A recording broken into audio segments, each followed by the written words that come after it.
Hoje eu vou te contar um pouco sobre como tem sido a minha jornada aí de, sei lá, acho que seis anos, me tornando a empreendedora que eu sou hoje no meu negócio de coaching de carreira. Esse é mais um vídeo do quadro Cissa de Boa, que a gente bate um papo sobre perguntas frequentes que vocês me mandam, e aí vocês têm a oportunidade também de conhecer um pouco mais sobre a minha história e nada. Pronto.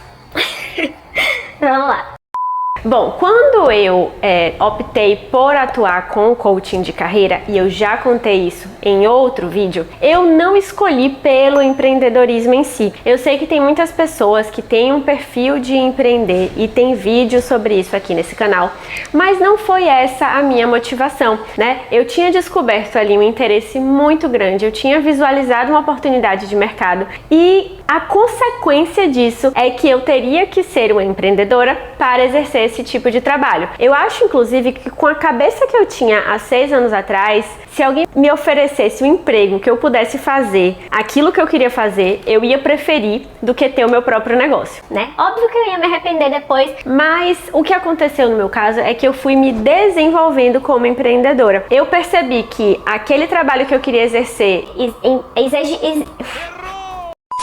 exigiria um esforço da minha parte em desenvolver habilidades que eu não tinha naturalmente, e eu aceitei esse desafio. Eu falei, beleza, eu não tô disposta a abrir mão desse trabalho que eu quero exercer, eu vou me desenvolver. No começo, o mais difícil foi de fato compreender que os riscos, né, e os medos que eu tinha eram riscos e medos que poderiam ser gerenciados. Eu poderia criar a minha sensação de segurança de outras formas, eu poderia aproveitar o potencial de crescimento do empreendedorismo ao invés de ficar morrendo de medo, né, da falta de estabilidade e de previsibilidade. Então, de fato, essa foi o meu maior desafio. Teve um dia específico que fez muita diferença, assim, para eu entender a decisão que eu estava tomando como empreendedora, que foi logo quando eu precisei tirar meu CNPJ, né? Então, logo no comecinho eu liguei para 4 contadores e aí pedi o orçamento para esses 4 contadores de quanto que seria a gente abrir um CNPJ. E aí cada um desses contadores me disse uma coisa. Teve contador que falou para eu abrir de um jeito, outro que falou para eu abrir do outro, e cada um me deu uma sugestão. E aí eu fiquei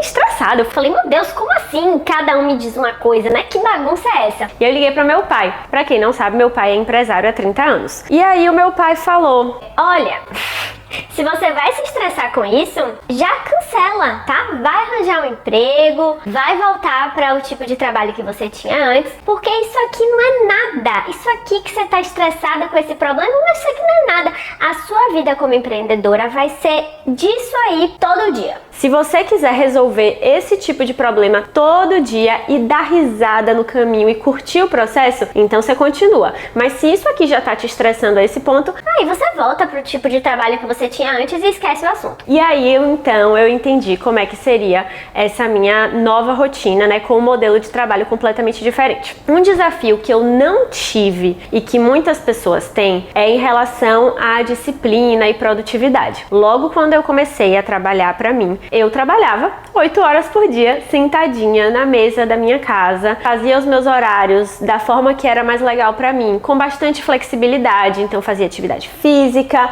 almoçava com alguém que me convidava, saía, descansava, fazia tudo da mesma forma equilibrada que eu continuo fazendo hoje, mas colocando o meu trabalho como a prioridade que ele era. Então para mim era muito claro que se lá no meu trabalho de antes eu trabalhava 10 horas por dia, é óbvio que eu vou trabalhar 8 aqui no meu negócio. Então eu vejo que algumas pessoas, logo quando se tornam empreendedoras, perdem um pouco, né, desse domínio do próprio tempo e se perdem um pouco na flexibilidade. Isso nunca aconteceu pra mim, eu sempre tive facilidade nesse aspecto. Comecei a trabalhar como coaching de carreira com uma cabeça de prestadora de serviço, que era, de fato, o que eu fazia, né? Eu prestava um serviço, eu vendia esse serviço. E eu trabalhei com essa mentalidade por bastante tempo, né? Pelo menos os 2 primeiros anos que eu atuei, eu tinha uma cabeça de prestadora de serviço. Aos poucos eu fui compreendendo que além de uma prestadora de serviço, eu poderia ser uma empresária. Eu poderia ter produtos que escalavam os meus ganhos, eu poderia ter pessoas na minha equipe que tornassem, né, os meus processos mais coesos, resultados melhores e a minha vida mais tranquila também. Isso foi um outro desafio muito grande, né? A partir de então eu invisto em mentorias para negócios da minha área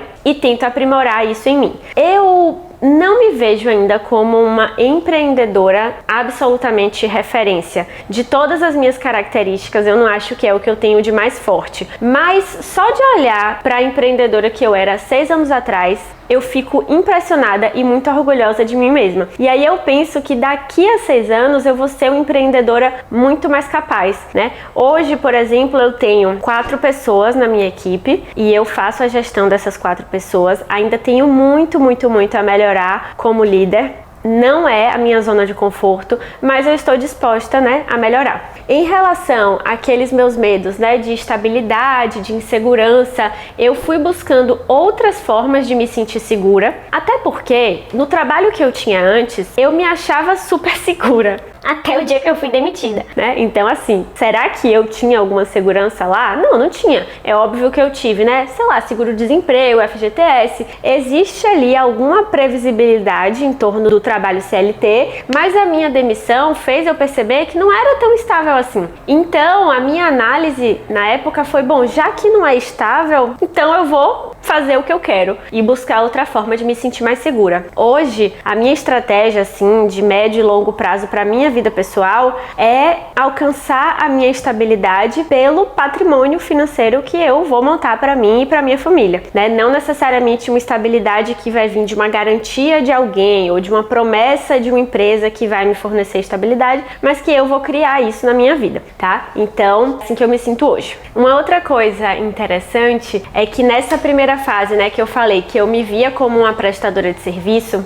eu ainda estava numa fase de estudar, de me capacitar, de aprofundar na minha técnica. Qual é a minha técnica? Neurociência e coaching de carreira. Então, tudo que eu fazia nesses 2 primeiros anos que eu me via como uma prestadora de serviço era para eu me tornar uma coach melhor. Eu fazia curso de coaching, eu lia todos os livros de coaching, eu aprofundava nesse assunto e sempre me dedicava para melhorar isso. Mas chegou um dia que eu percebi que não adiantava eu melhorar só a minha técnica. Eu precisava melhorar essas habilidades de gestão e empreendedorismo. E foi aí que essa virada de chave aconteceu também. Eu comecei a me ver como empresária e voltei a estudar coisas importantes para o meu negócio que não são só a minha técnica, né? Seja, enfim, marketing, finanças, negócios, o aspecto digital, tudo, absolutamente tudo que envolve os negócios, né? E aí, a minha formação em administração, claro que ajuda, é claro que eu tenho um background que me ajuda nesse sentido, mas o meu negócio, né, talvez por ser um negócio digital, assim, ele tem nuances que, poxa, a minha faculdade